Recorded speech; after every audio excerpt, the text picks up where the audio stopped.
এই যে মাদ্রাসাগুলো, এই মাদ্রাসাগুলো নিয়ে এক সময় তারা উপহাস করে বলেছে, সংসদে দাঁড়িয়ে বলেছে রাশেদ খান মেনন ব্যাঙের ছাতার মতো কওমি মাদ্রাসা গড়ে উঠেছে। এই ধরনের উপহাস এই দেশের মাদ্রাসা নিয়ে করা হয় নাই? একটু ইমানদারের মতো বলেন না আপনারা, নাকি আপনাদের অন্তরে এখনো ভয় আছে যে আপা চট করে চলে আসে কিনা? আবার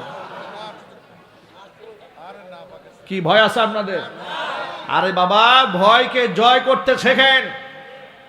আমাদের সন্তানেরা ভয়কে জয় কিভাবে করতে হয় তা শিখিয়ে দিয়েছে। কথা বলতে হবে, ঠিক কিনা বলেন?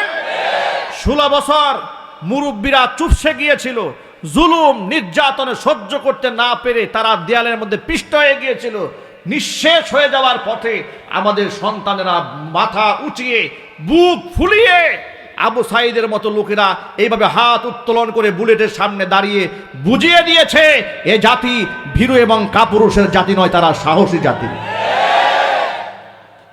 আপনাদের কিসের ভয়? কিসের ভয় আপনাদের? ইমানদারেরা ভয় পাবে একমাত্র আল্লাহকে। কাকে ভয় পাবে?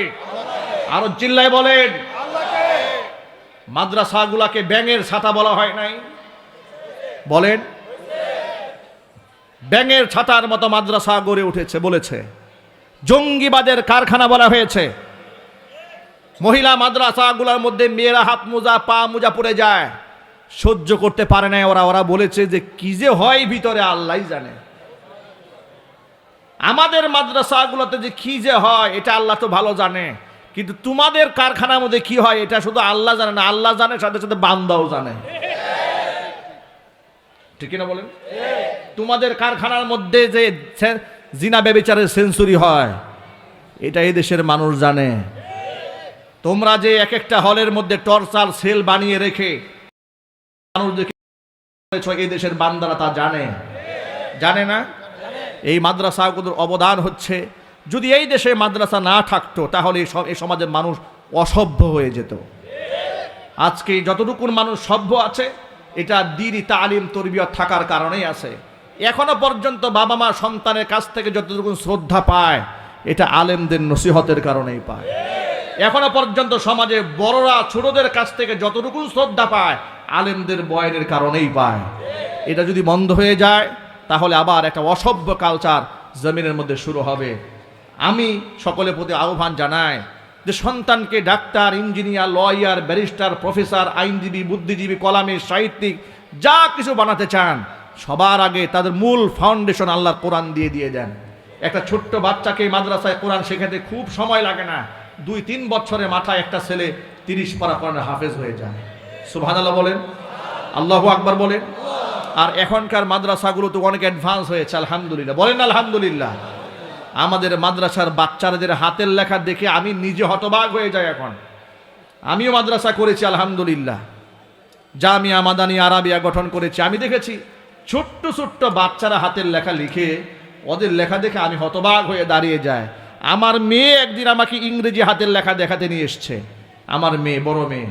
আমি বললাম এই লেখা কি তুমি লিখেছো না হুজুর লিখেছে? বলে আমি লিখেছি। আমি অবাক হয়ে গেছি, এত সুন্দর লেখা তো আমিও লিখতে পারবো না। ছোট্ট বাচ্চা ক্লাস 3-তে পড়ে এত সুন্দর লেখা লিখেছে, জোরে কোন আল্লাহু আকবার। সুতরাং প্রিয় ভাইরা, মাদ্রাসায় সন্তানদেরকে দিন, তাদেরকে বা আমল বানান, কোরআনের নূর দিয়ে সিনাকে আলোকিত বানান। এরপরে সে ডাক্তার হোক, ইঞ্জিনিয়ার হোক, রাজনীতিবিদ হোক, কোনো অসুবিধা নাই। কারণ যার সিনার মধ্যে কোরআন থাকবে সে সাহিত্যিক হবে, বুদ্ধিজীবী হবে, কিন্তু শাহরিয়ার কবি হবে না। কথা বলতে হবে, ঠিক কিনা? সে হাসানুল হক ইনু হবে না, রাশেদ খান মেনন হবে না, তারা খুনি হবে না, ডাকাত হবে না, সন্ত্রাস হবে না। তারা ইমানদার হবে, ইমানদার ডাক্তার হবে, ইমানদার ইঞ্জিনিয়ার হবে, ইমানদার পাইলট হবে। আল্লাহু আকবার বলেন।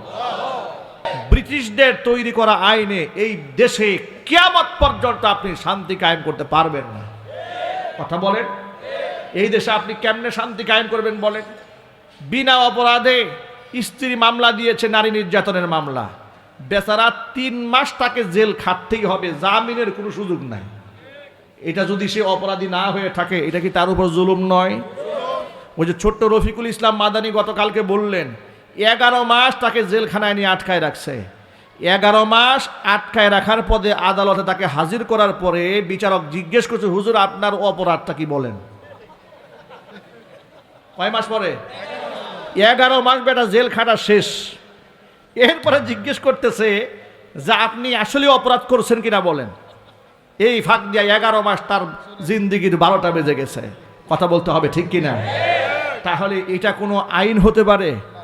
এটা কোনো রাষ্ট্রের অবকাঠামো হতে পারে? এই অবকাঠামো ভাঙতে হবে। ইনসাফ কায়েম করতে গেলে গণভবনে যেমন সব তছনছ করে দেওয়া হয়েছে, ইনসাফ কায়েম করতে গেলে পশ্চিমাদের, ব্রিটিশদের তৈরি করা এই সমস্ত আইনগুলোকে তছনছ করে ভেঙে কোরআন দিয়ে আইন তৈরি করতে হবে। 11 মাস পরে জিজ্ঞেস করে আপনার অপরাধ কি হুজুর বলেন একটু। বেচারা 11 মাস জেলখানা শেষ। ও যুবক ভাইরা আমার, আল্লাহর নবী এলাকায় খবর নিলেন সুস্থ আছি, উপস্থিত সাহাবীদের সাক্ষ্য নিলেন, মায়েজের মুখ যাচাই করে দেখলেন যে তিনি মদ্যপান করেন নাই, সুস্থ। এবার তার ব্যাপারে নবী সাল্লাল্লাহু আলাইহি ওয়াসাল্লাম রায় দিয়ে দিলেন, তাকে করা হবে। কোমর পর্যন্ত মাটির নিচে দাবায় দেওয়া হলো। চতুর্দিক থেকে সাহাবায়ে কেরাম রজম মারতেছিলেন, পাথর মারছিলেন। পাথর মারার এক সময় ইবনে মাসউদ রাদিয়াল্লাহু তাআলা আনহু শরীরের মধ্যে, তার গা থেকে ফিনকি দিয়ে এক ফোঁটা রক্ত তার জামার মধ্যে এসে লাগলো। ইবনে মাসউদ ধিক্কার দিয়ে বলল, ধিক্কার মায়েশ তোমার জন্য, ওয়াইহাক, ধ্বংস হও তুমি। তোমার মতো একটা নাপাক মানুষ, যে লোকটা জিনা ব্যভিচার করেছে, এমন লোকের রক্ত আমার গায়ে লেগেছে। নবীজি সাল্লাল্লাহু আলাইহি সাল্লাম বললেন, ও মাসউদ, ও তুমি তাকে ধিক্কার দিও না, তুমি তাকে অভিসম্পাত করো না। তার তওবা আল্লাহর কাছে এমনভাবে মঞ্জুর হয়ে গেছে, যদি তার তওবার বিনিময়ে 70 জন মানুষ গুনাহগার ব্যক্তিকে এক পাল্লায় দেওয়া হয়, আর তার তওবা আরেক পাল্লায় দেওয়া হয়, আল্লাহ পাক তার তওবার কারণে 70 জন গুনাহগারকে মাফ করে দিতে। ভাইরা আমার, ইসলাম যারা অন্তরে ধারণ করে, লালন করে, তাদের কি পুলিশ দিয়া পাহারা দেওয়ার কোনো প্রয়োজন হয় না, নিজেই নিজের পাহারাদার হয়ে যায়। জোরে বলেন সুবহানাল্লাহ। যার দরুন যেখানে কোরআনের তালিম হয়, তরবিয়াত হয়, কোরআনের শিক্ষা দেওয়া হয়, ওই সমস্ত প্রতিষ্ঠানে মদ থাকে না, জুয়া থাকে না, সেখানে ইয়াবা থাকে না, সন্ত্রাস থাকে না, গুন্ডা থাকে না, কেডার থাকে না। আমরা কি আমাদের সন্তানদেরকে সেভাবে গড়ে তুলতে রাজি আছি? ইনশাআল্লাহ।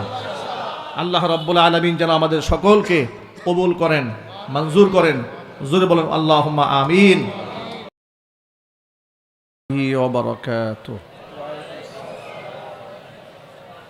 অপারেটর ভাই ভলিউম দেন, হ্যাঁ ভলিউম দেন, স্টেজে আওয়াজ দেন, প্যান্ডেলে আওয়াজ দেন, বক্সে সাউন্ড দেন। আগে সাউন্ড ঠিক করেন, পরে কথা শুরু করি। আপনারা সবাই কেমন আছেন?